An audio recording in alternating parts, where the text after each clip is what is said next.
Andy, come on. Just for a minute. No, I asked you twice, honey. But you Please, look good. no. Not at this weight. Okay, now do you recognize this particular, Is that a Cezanne, Laura? yeah, well, no, it's an imitation of a Cezanne. But it's a still life that he admired. What I like most is the color, and he put it away. I'm not going to do this. I'm not going to do this if you photograph him. Okay, Andy, I'm not going to tell you anything about this if you're going to turn the camera on me. I'm telling you. I won't. Okay. Maybe You just a little. recognize it. Just a little bit. Andy, no! Andy, no! Put it down! I told you before! I'm going to get you. Please, put the camera down. All right, that's it. No more. Laura. Go, Andy, please leave. Please, you're making me very upset. Please, I don't want anyone. I'm sorry. Just go! I'm sorry. God.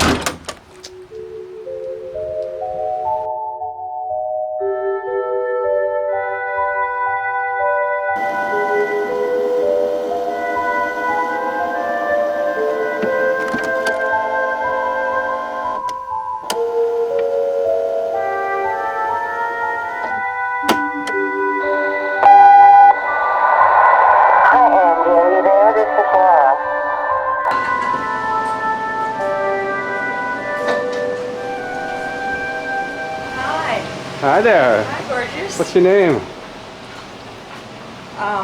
Peg leg Pete.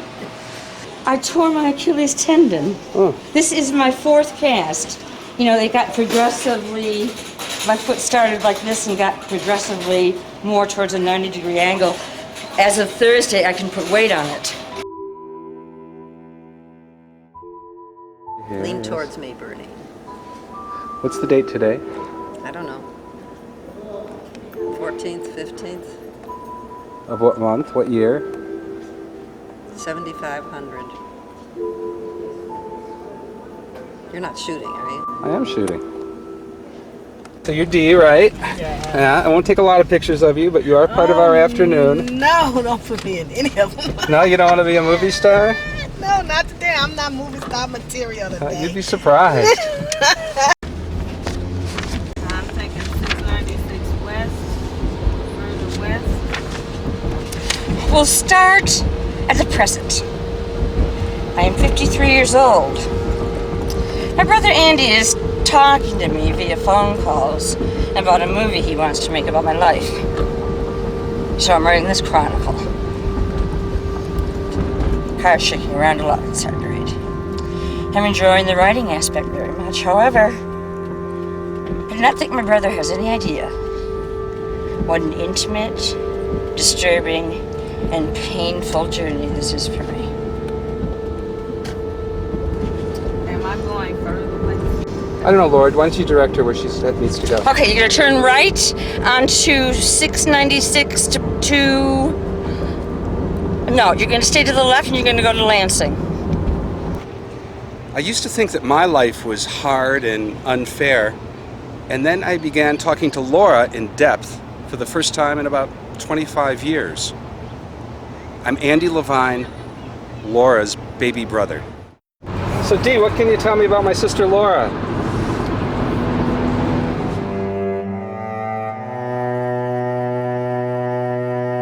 I'm not behaving well. I'm erratic and irresponsible. My responsibilities aren't being taken care of, and I'm losing track of details. And I am 4 years old. I am 6 years old. I am 7 years old. And everybody is all excited because my little brother Andy got up and walked a little bit. I'm in the other room. I'm not excited about it. I walk all the time. I'm 9 years old in ballet class, and we all line up and look at ourselves in the mirror. Everyone has skinny little bodies except me. My stomach is round and sticks out. I figure that's because I'm the only Jewish girl in the class. I'm 10 years old, and I auditioned for a national television commercial at WXYZ Studios, which is our ABC affiliate. And I get the job. I have to join AFTRA, which is the American Federation of Television and Radio Artists. And I remember I made $488. It was actually a voiceover for a children's toy called Magna Sticks. And they used to air it on Captain Kangaroo Show. I'm 12 years old. I'm 12 years old, my mother gets me a role in the Crucible as Betty. What kind of look does that give you? They're dime store glasses, but I like them.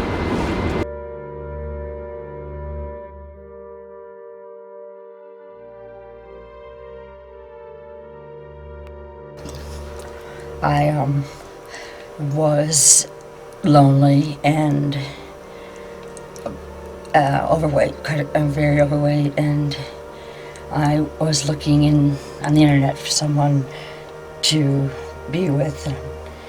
I had been looking in the BDSM site, which is bondage and slave and master type sexuality, and I did meet a man who wanted a slave,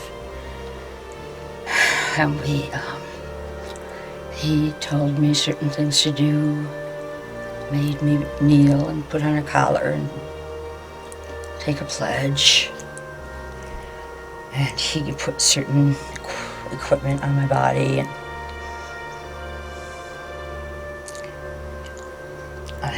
and told me to do things, and I was caught between being stimulated and being appalled. But I wasn't alone. I was with someone who was paying attention to me. And it was, when I left, I felt so awful, so cheap. It was a truck driver, and we did it in his little space behind the cab. He had it all decked out with red lights and zebra skins and stuff like that. Wow. I'm an actor, and I'm acting through the whole film. I'm acting like I'm really together, that I'm mature, and I'm pretty appropriate for a 53-year-old woman. The way I speak, the way I move, the choice of words. I'm quite a bit younger, quite a bit less together, quite a bit more unsure of myself. But I'll continue to act for the sake of the movie, for the sake of my pride.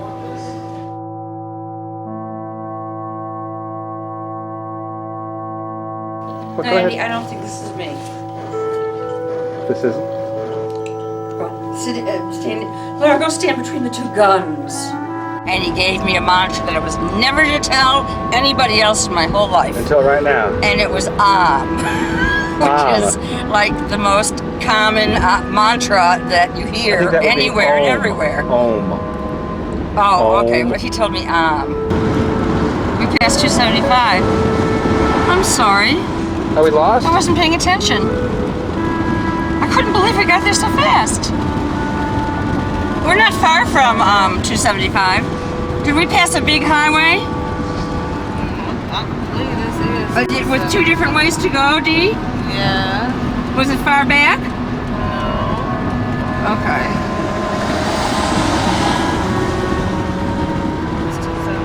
Good. You got us in the right place. So we're not lost? No, we're right where it should be. All right. What does this say? 8 Mile? Yeah. Great. We're almost there. Come on. Come on, put the sheep in. I can't. Look awful, Andy. Let me fix my hair. Let me fix my hair. Go ahead, put the sheep face on and just...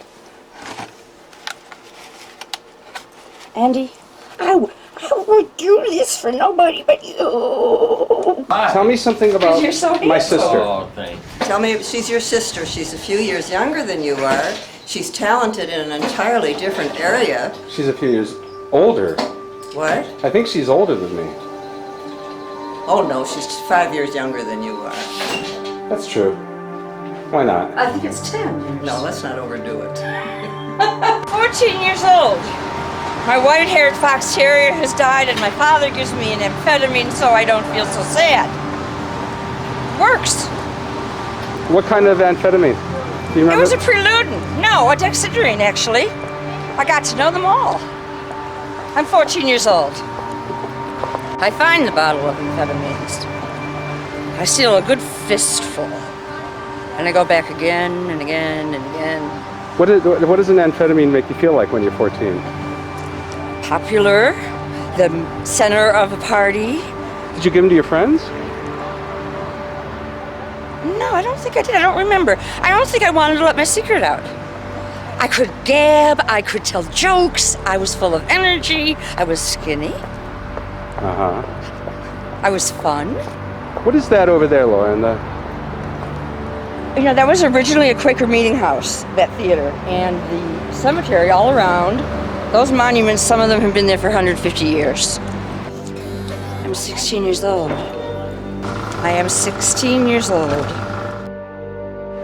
You know, I'm 16 years old, sitting in the dentist chair at Dr. Gold's office. I have the nitric oxide mask on my face. When the hygienist leaves the room, Dr. Gold inserts his finger into my vagina. I feel flattered. When he comes back in, he removes it, and this happened several times. He takes me in his red Corvette to a wooded area, and I lie down on the leaves, pull up my shirt, and pull down my pants.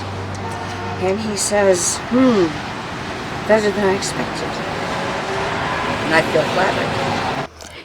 I'm 18 years old, graduating from high school. I'm voted most talented in my senior class. I have been taking amphetamines for almost the last 2 years. This is my little secret. And now we all know, I guess. How come you're making this movie with me today? As you asked me to. And I'm forgetting, what I did several hours ago.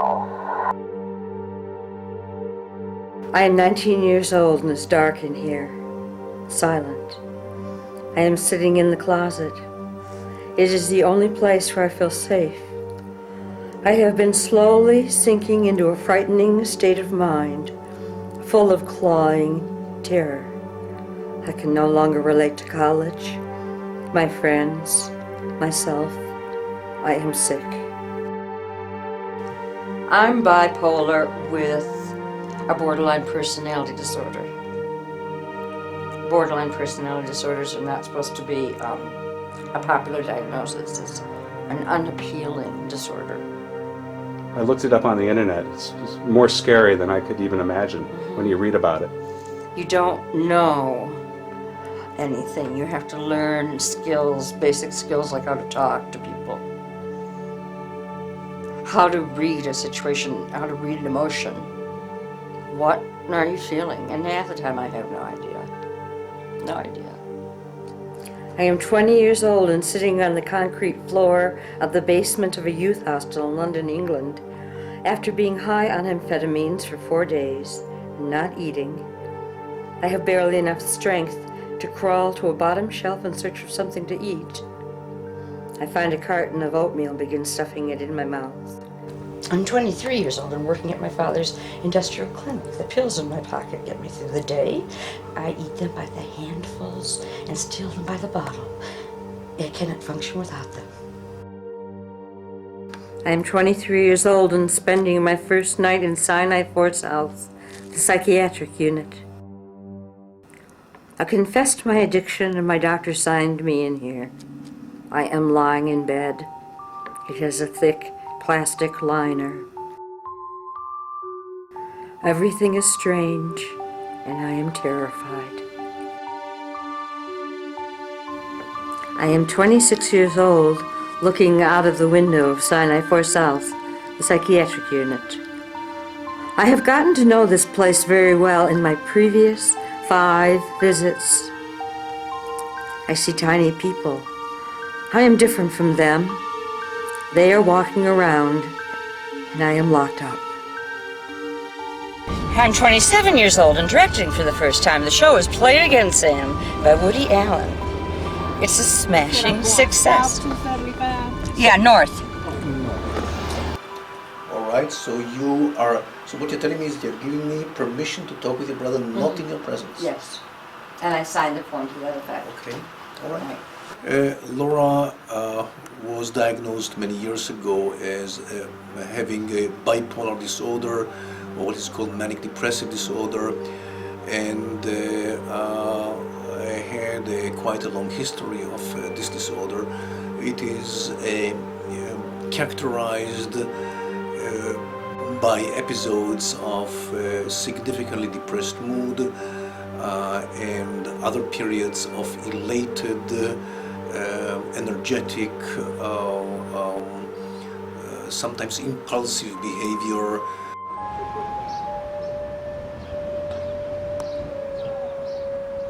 Do you think you hold any responsibility in Laura's illness?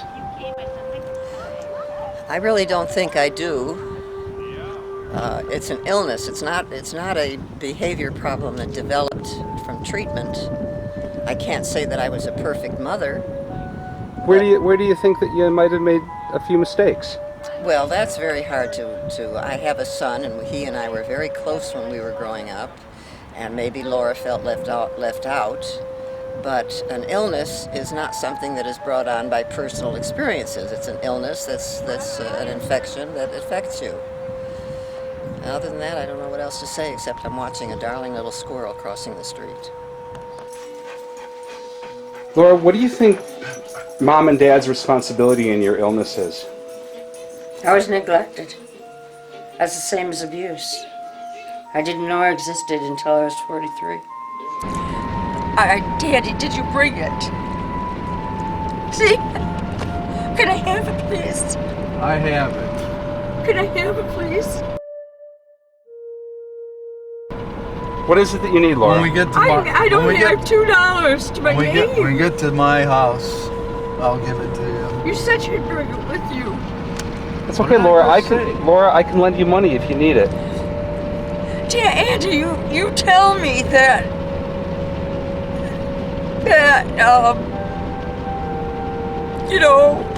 your work comes and goes, and I don't want to. It's okay. It's okay. Borrow money from I can afford to give you a few dollars, Laura. A few dollars? Is this a reoccurring theme? Yes, Is money? if you could send me like $3 a week or something, that would make a big difference. I live on Social Security disability. If I sent Laura $3 a week, Dan, do you think that would make a difference in her life? Not really. Yes, it would. It costs more to send $3 a week than it would to receive it. Oh yeah, I can stay across that much. Maybe $5 a week, Andy. What's going on? What are you feeling, Laura? I'm okay. Want me to turn the camera off? I don't care, Andy. What are you feeling inside?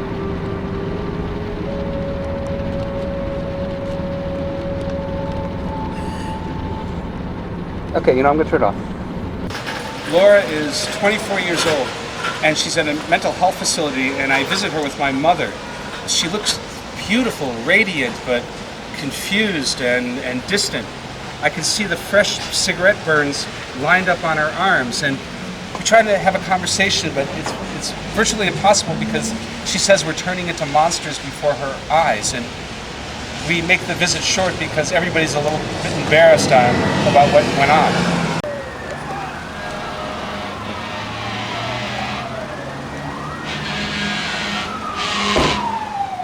Now, who are you to Laura? I am her aunt. And she always, Laura and I always got along very well together. There was a rapport between us. And I don't know, because maybe I was very sympathetic to her illness. I don't know, but I think maybe that had something to do with it. Always had, to me I always told her what a beautiful face she had. Because I always thought she did. She's not nearly as pretty now, but she still has a lovely face. I'm 24 years old and playing the role of Ellie in The Great White Hope. My co-star is the first black man I ever sleep with. Hush. Hush up. Laura has a small family trust that seems to take care of her needs. That was all set up by my father, who died 25 years ago in 1980. Laura is 29, and I lose track of her for about 4 years. Do you think Laura will ever get better? Do I think I hope she will ever get better, but I don't know. I really don't. I don't think so. She is going to have to struggle with this disorder for the rest of her life. There are certainly many people who are able to function with this disorder. In fact, there are many people who are quite inventive and creative who have a history of bipolar disorder. That's the new dance. Ah. Oi. Hi! Oh, hi, you guys! This is my brother Andy. Hi, we're making a great movie. He's from New York. He's filming the movie. Oh, wow. I'm making a movie about my These are sister's life. students of mine, ex-students. Kate, But good. I can you still feel bad I didn't bring you out for the curtain call. It just never occurred to me. You should have come to me, Laura. Can't I take a bow? I never did. tell me something about my sister that I might not know. Tell me something. I won't listen. She's exceedingly nice to us. What else? I don't know. Something special? Why is she a good drama teacher? She's just amazing. Straightforward, yeah. Why is she amazing? I don't know. It's just what she does. Kate had a habit the very first time I coached her of shortening the internal part of a word. Like she'd hit the beginning sound and the end sound. You remember that? Yeah. And it wouldn't extend the center of the word, wouldn't extend that internal sound. And I mentioned it to her, pointed it out, and snap, she was able to correct it. Do you remember? Yeah. I think you also made me come out here and yell the lines. Yeah. I do that too. Yeah. She made you yell the lines just to Yes. not be shy of your own voice? Yes. Well, I'm going to walk my sister into a graveyard now and continue our movie. Enjoy Pleasure yourself. meeting And you. it shows real good. You haven't seen it yet? No, we're gonna go in. You'll enjoy. Yeah.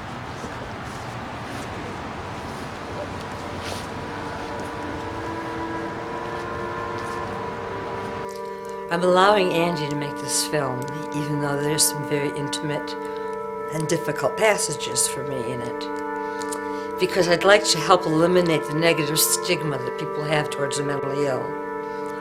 And by stepping out and telling my story, I hope that many, many people will see it and realize that not all the mentally ill are slovenly and irresponsible and inarticulate.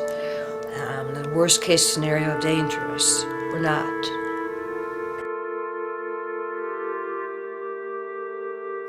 I went to this 4th Street Theater, and they had a little subgroup there that had a little young actors workshop, and Laura was the teacher. And I have to say that was, those were some of the greatest acting experiences of my life. I mean, she was really compassionate, she really connected with you. That was one of the best free shows I've ever had. I can't believe it. You guys were great. It showed imagination. You used the positions well. I'm so pleased. It was really great. What do you think of my new hairstyle? Does Dad like it? Why would I care? Ooh. How much longer do we got to get home? When was the last time you showered? What day is Are it? they feeding you well? Are you taking care of yourself? Is something wrong? Why is it your business? Are you interrogating me, Mom? Will you let me focus on the road? Are we gonna die? Why would you think we're gonna die? Don't you think I'm a good driver? Will you please leave one hand on the wheel at least? Why do you think it's your place to tell me what to do? Aren't I your mother? Would you accept an apology if I gave it to you? Would you hold this, please? What is this? Why don't you figure it out yourself? Can we switch the subject? Do you mind if we stop somewhere? Where? I don't... Shampoo, yeah! Okay. Now, I know my brother wants to ask you questions. Too. I know, but They're doing, you got business, thing, yeah. The most important thing is right now your safety, okay? Okay. Again, I would like to ask him if it is safe or reasonable to give you medication for a month, which creates a situation potentially. I certainly would like to trust that you will not use medications which are given to you to help you in a way which is harmful to you, okay? I can't guarantee it. And that doesn't describe it. I couldn't find a way to describe the suicidal thought, the suicidal state. I couldn't find a way to describe it. It's just you cannot contain the pain anymore. You have to let go and get out. You can't contain it. How many times have you tried? I've tried 4 times. Now, why have you taken pills instead of other ways? Because pills, you don't experience that last moment. You're not awake falling from a building. You're not awake cutting your wrist. You're not awake in any other terrible way people kill themselves. You take pills, you fall asleep, that's the last thing. The reason I take pills, I completely believe I will die. I take massive doses of pills and I completely believe I will die. But it doesn't work time after time. There's been intervention and I ended up swallowing a hunk of charcoal and be on a respirator. There are very advanced techniques. I believe I will die. And there was one time that I had to keep taking because after an interval I would vomit the shit. And then it would get on the covers and then I'd take more and vomit and then I'd have to lay in it. And this went on for a couple days. Do people find you eventually? Is Yes. that how you get rescued? Yes, or they make phone calls and I don't answer. I simply don't remember. Well, her mother and father were out of town. And it was about 8 o'clock one night, and the phone rang, and Laura, pardon me, was on the phone, and she was absolutely hysterical. And she kept screaming, "I'm going to kill myself, I'm going to kill myself," and we were a nervous wreck.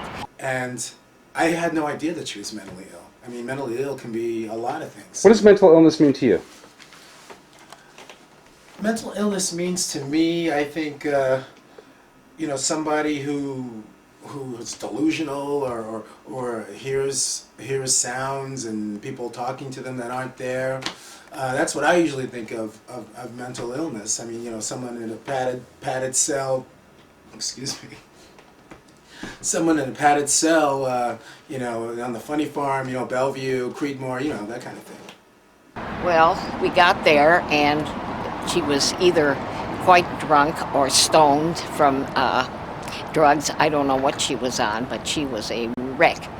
And we stayed for 3 or 4 hours till we got her calmed down, because we were afraid that she was going to do something. And I've never forgotten that because it was very scary. If I told you that somebody was mentally ill, what would that mean to you? Mentally ill. Yes. That means he's dangerous for society, for public. We were born not to be mentally ill from our mother's womb. Would you feel comfortable your sister marrying somebody that was mentally ill? No, I don't think so. I think I'd feel uncomfortable about that. If I told you that somebody was mentally ill, what would that mean to you? That they were incompetent and that they could not, do their daily routine Would you let your sister marry a mentally ill man? No, I don't like that. I don't like that. Why not? I want to, like, my sister get married, like, really, the good person, and, he got a responsibility. That's all, It's Adam and Eve, or God's way of saying this was never meant to be. And it's a shame. Because he has not common sense. Would you let your sister marry a mentally ill man? Of course not. Why? What might happen? What happened? That is genetic problems. His wife was a wonderful seamstress, and she helped augment the family income by sewing. What was the downfall of their marriage? Well, she was taught, like many women, that sex was something that you put up with, that it was not something to enjoy, it was something that was used to procreate. And he had a healthy sex drive, and found that he, wanted to enjoy his wife more frequently than she was really willing to do. Oh, that's a problem. Yeah, so as with many marriages, that particular topic, that behavior in their marriage was unsatisfactory, and they bickered about it now and then. Okay. He was frustrated, and actually he did take other women. He went to whores. He went to prostitutes. Do you believe everything Laura tells you? No, Why not? because I think she dramatizes and fabricates a lot of the things that have happened to her. Why would she need to do that? Because it's a very dramatic trait, way of behaving, and perhaps soliciting some concern. I believe most of what she tells me, but I think she exaggerates or creates certain feelings.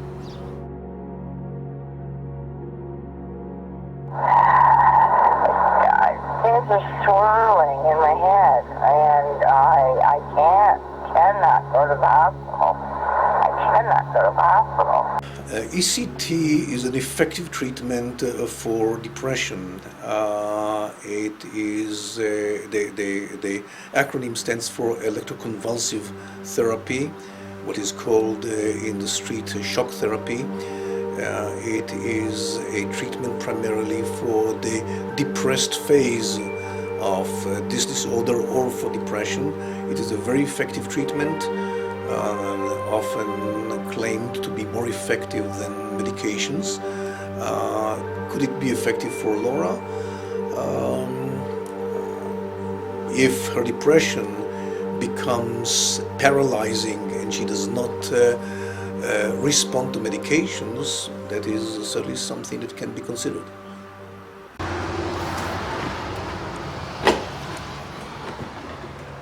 you might remember the theater.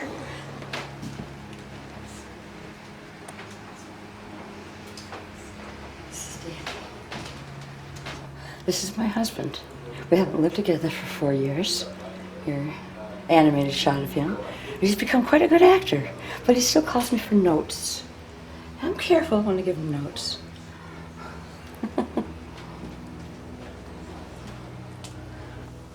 Can you tell me why you broke up your marriage with Laura?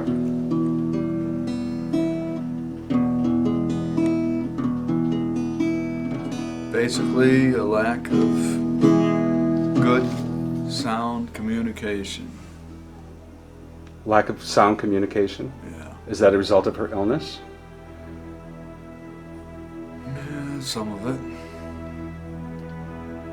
it. Some of it just had to do with her upbringing, my upbringing. This is where I always sit, Andy. This is my spot. Oh, I need lipstick. Look at me. Ugh, that a booger.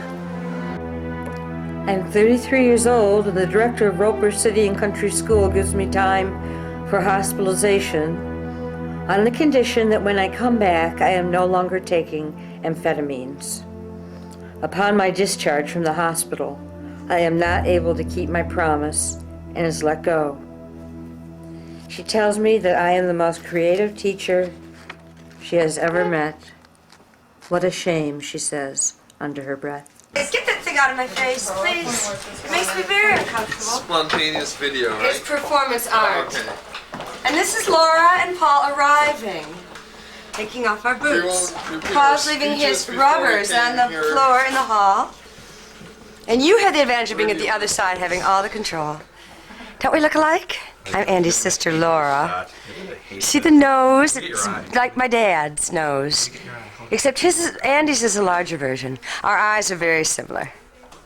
Except he doesn't wear much mascara. Look at all these people banging up each other and fighting and exploding. I'm 34 years old. My chemistry is out of balance. I cannot find the hope in my life.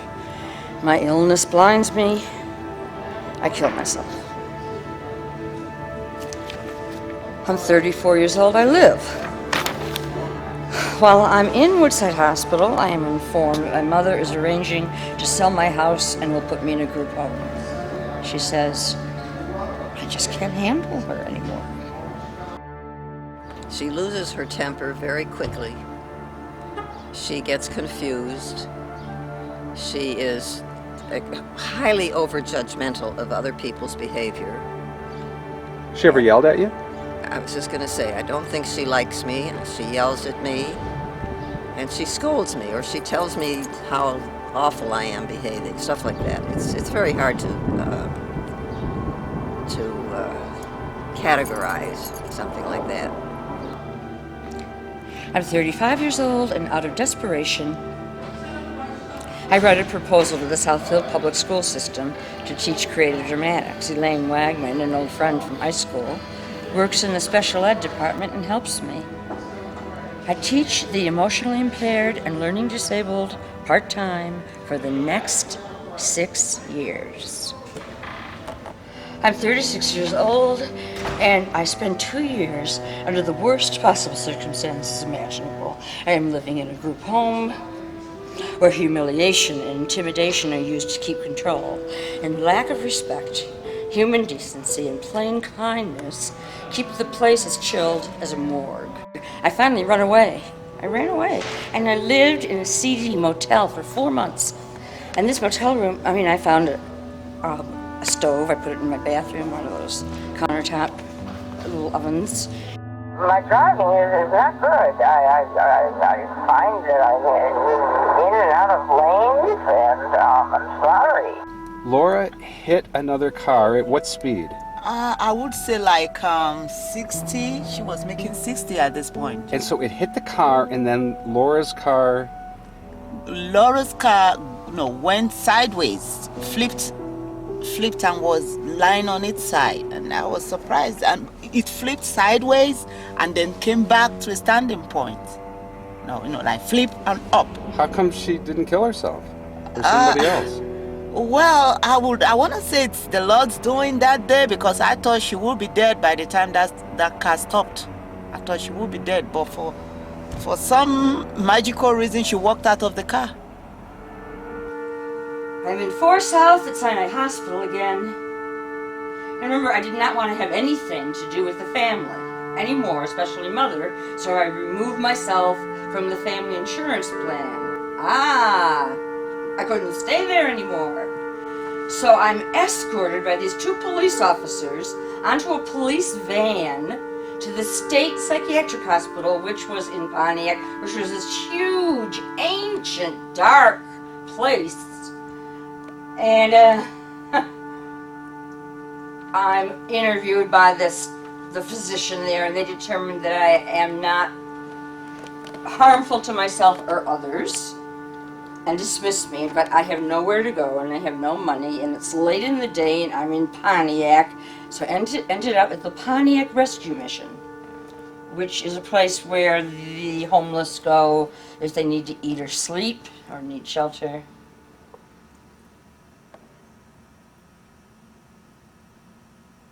I was alone, and it was hard. But at least I wasn't in the hospital. I'm 38 years old and living with an elderly woman as her companion.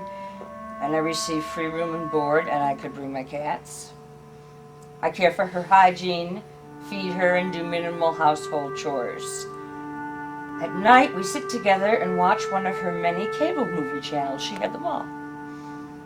This is the sweetest part of my day, for she is the closest thing to a family I have had in many, many years.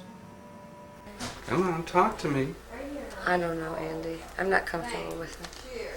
Don't make fun of my stuffed animals. You come in my house, you drink my whiskey, and they tear my life apart. You like this sweater? I am 41 years old and reciting wedding vows with Danny at Trinity Church. I think she makes something of her illness, uses it in a way. And How do you mean? I'm not sure how I mean, and I'm not comfortable talking about it. But I don't think she'll get better. I'm 43 years old. I'm subbing in the Dearborn Public Schools.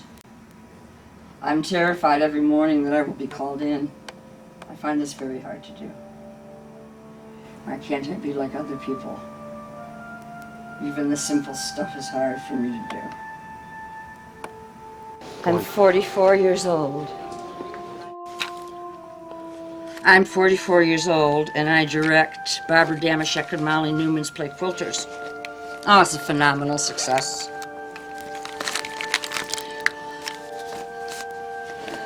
The bipolar illness roars into my life, and I become too sick to attend opening night and many performances to follow. Did you hear that? I direct the show, this beautiful show, the most beautiful show I've ever directed. And come opening night, I worked so hard on the show that I get sick and can't attend the performances. So awful. And why do you maintain a friendship with her after the breakup of the marriage? I don't hate the woman. I am throughout my 40s in a marriage fraught with bickering and hostility. From annoying digs to full-scale showdowns, I fight with my husband from the honeymoon until the day I move out. I am 46 years old and I have gained weight. I am hideous. I am shameful. My husband rejects me in bed. I kill myself. I am 46 years old.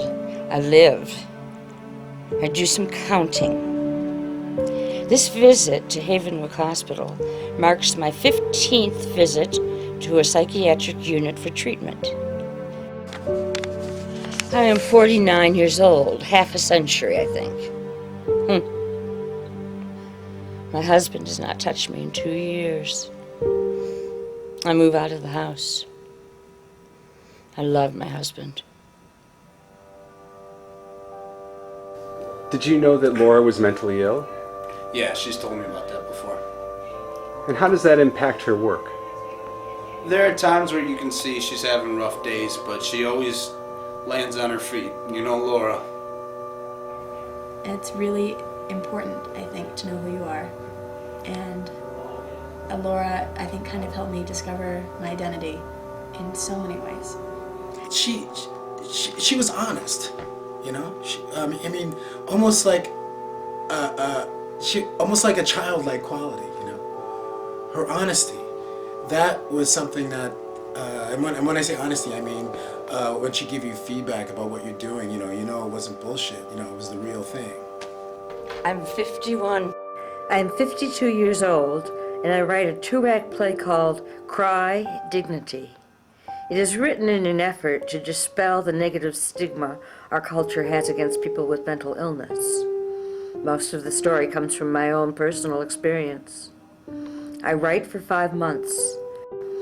We are very well received, and the reputation of this play follows me around to the present day.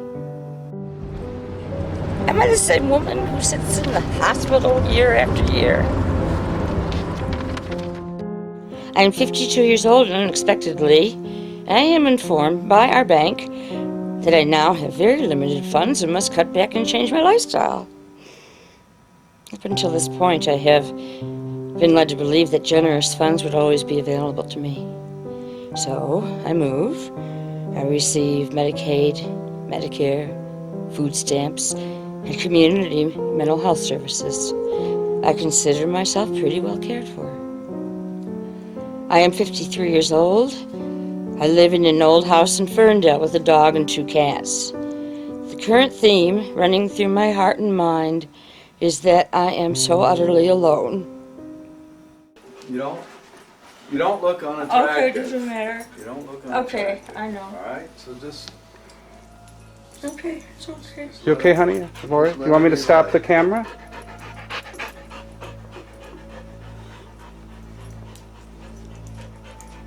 What do you have in your hair? She's shaving cream. Okay. Laura, what do That's you? the only thing I could find For what? to make it look kind of shiny. Okay. It's okay, Laura. Why don't you pat Maggie? You'd feel better.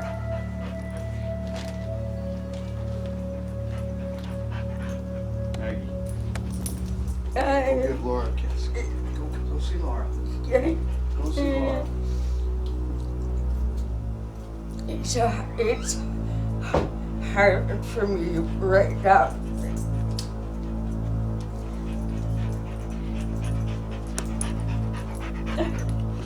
I'm sorry to move. Off.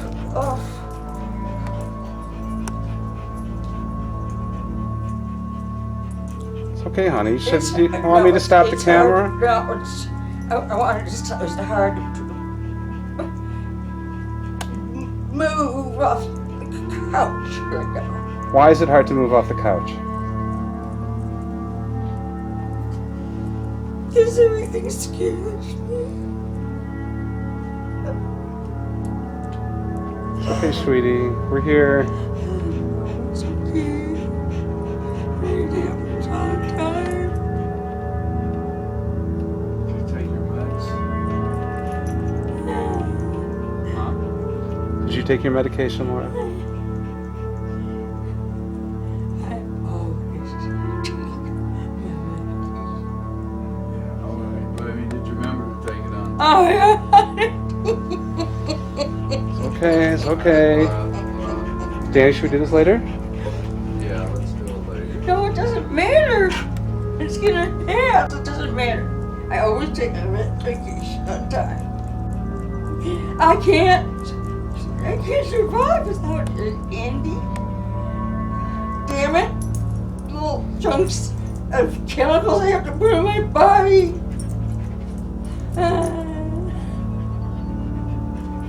All right. Let's try something different. Laura, don't you owe me some money? Do you want money? How much you want? Yeah, just give the whole wallet. Here, just hand it to me. He's my baby brother. Really? You remember that? What's your favorite illegal drug you've ever taken? I don't know, Andy. I don't have a favorite. Pills are usually my drug of choice. Kind of like them all.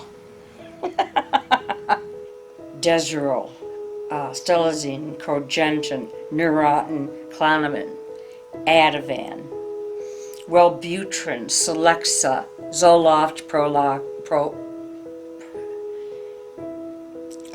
the popular one. Prozac. What she told me one time was that, well, she told me a couple of incidences that happened with her father. But she told me that he fed her drugs, medication. What did you just do? Light a cigarette? No, what did you just do? I'm not putting it on film. I already have it on film. Angie, take the fart off the film. It's cheap laugh. I will not be in a movie where you put a fart on the film. How can you put a fart on the... It's cheap. It's a low, gross laugh. It's like picking your nose. Don't put it in the film. Can you pick your nose for me too, please? You have more dignity than that. Are you acting now? No, I don't think it's funny.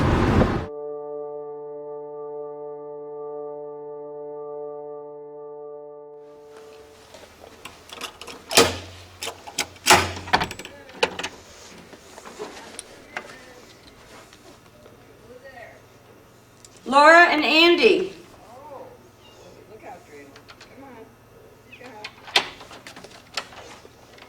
Hello. I gotta watch her. Come on. Okay. No, no. Dreidel, you are huge. No. You are huge. Oh my goodness. Wait a minute. Look, I don't want her to go out. Oh, everything looks different. Hey, baby. Evening. Well, she's older. She's older. Huge. Oh my God. Come here. Look at this cat. Come here. Come here. Come here. Most of it's her hair. Come here, beautiful. Come here. Look, see. Well, Oh, I believe you. I know. Hi, Laura. How are you? Dee and I are having so much fun. Do you talk to her? Mm-hmm. She She's was a here sweetie. today. She's a sweet. Mother, I need a couple safety pins from you. We have to leave now. I know, but I need to put this slip on. It's too long. I need to hike it up. You can see Okay, through my out the door. dress. Let's go. here, I got a whole box full of small. Oh, mostly thank you small. so much. I need about 3, please. Where's Danny? If you take a picture of this, Andy. What? Where's Danny? Where is Danny? He's waiting for us downstairs. He's waiting for us downstairs. What the hell are you doing? Don't do that. I'm putting on a... Bernie. Well, that was in the publicity thing for the. That was him? Yeah. He was in the picture? Yeah. Oh, I didn't know He's been in a that. few. That's adorable. Well, what do you think of the relationship between my mother and Laura? I think it's terrible. Why? I think it's terrible because it's a hate-love relationship, but more on the hate side, because Laura has womped up all these stories and all these ideas of things that her mother did wrong. And you know, we do the best we can, and Laura is an adult, and you have to forget and forgive, and she doesn't. She doesn't forget and forgive, and I guess she has to have somebody to scream that all the time, and it's always Ethel, and Ethel screams back. So their relationship is, to me, it's very sad. It's pathetic.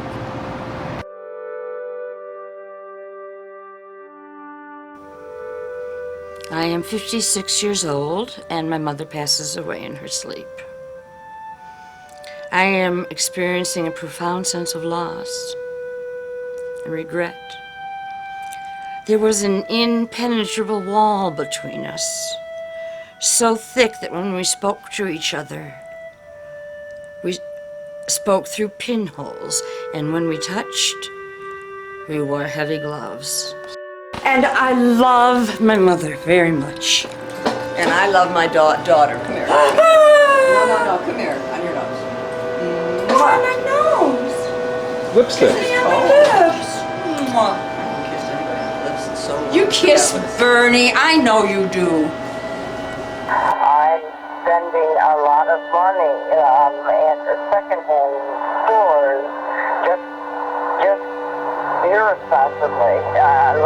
I don't care. It's as if I just don't care. I don't care anymore. I just don't care. I don't care. I just don't care anymore. I can't care. I can't care anymore. You know what I mean? I just can't care anymore. I don't have room for it. I can't care. I can't care. I don't know where to put it, the caring. Oh, God. There's no one with me, you know? No one. And I'm not made to do this by myself. So I'm fraying at the edges. I'm falling apart. I am 62 years old and diagnosed with breast cancer. I am not totally surprised. My mother and my grandmother both had partial mastectomies. Contrary to medical advice, I choose not to have chemotherapy and radiation. I would rather let the disease take its natural course and die, if that's what happens. I've never been especially fond of living in the first place. Who can blame me? No one has walked in my shoes or lived with this insidious disease all their life. No person is dependent on me, so I feel no guilt. I have morphine available when the pain gets severe. My dogs and cats are already arranged for. I am old, wrinkled, with smoked out lungs and bad teeth. There's no reason for me to prolong life.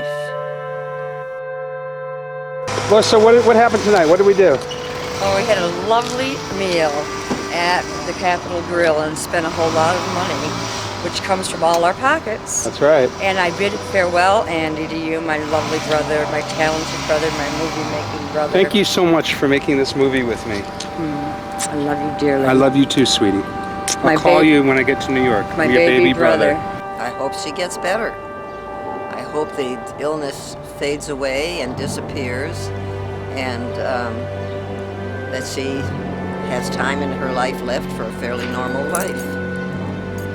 Because it's been very, very rough for her for years. I'm 67 years old and still alive. My cancer surprised everyone and went into remission. While in the hospital, I met a nurse with whom I began a relationship that turned into a fine friendship. She was also living by herself.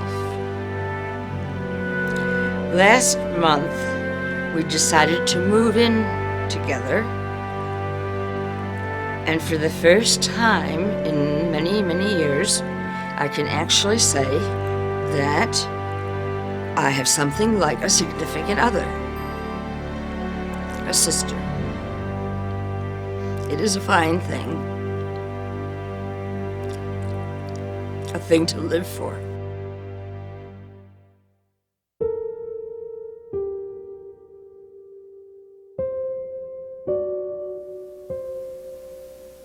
It's been about 2.5 years since my interviews with Laura, and she still struggles with her illness.